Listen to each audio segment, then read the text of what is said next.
ভারতকে হারিয়ে Asia cup rising stars এর ফাইনালে বাংলাদেশ। ক্রিকেটের ময়দানে আবারও এক রোমাঞ্চকর জয় ছিনিয়ে আনল বাংলাদেশের দামাল ছেলেরা। যে প্রতিপক্ষের বিরুদ্ধে বারবার হারের তিক্ত অভিজ্ঞতা, সেই ভারতের দর্প চূর্ণ করে বাংলাদেশের এই জয় যেন কেবল ফাইনাল নিশ্চিত করা নয়, এটি আঞ্চলিক শ্রেষ্ঠত্বের এক জোরালো ঘোষণা।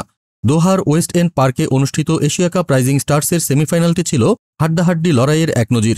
নির্ধারিত ২০ ওভারে দুই দলই ১৯৪ রানে থেমে গেলে ম্যাচের ভাগ্য গড়ায় সুপার ওভারে। সেখানে নাটকীয়তার চরম শিখর।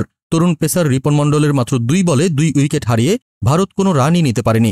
জবাবে মাত্র ১ রানের লক্ষ্যে নেমে বাংলাদেশও প্রথম বলে উইকেট হারালেও ভারতীয় বোলার সুয়াস শর্মার একটি ওয়াইড বলের অতিরিক্ত রানের সুবাদে বাংলাদেশ শেষ হাসি হাসে।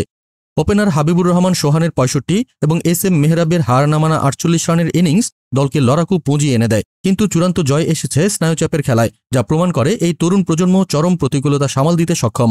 ভারতের বিরুদ্ধে এমন নাটকীয় জয় ক্রিকেটে বাংলাদেশের ভবিষ্যৎ সম্পর্কে আশাবাদী হওয়ার মতো বার্তা দেয়। তবে কি এবার এশিয়া কাপের ট্রফি নিয়ে দেশে ফিরতে পারবে টাইগাররা?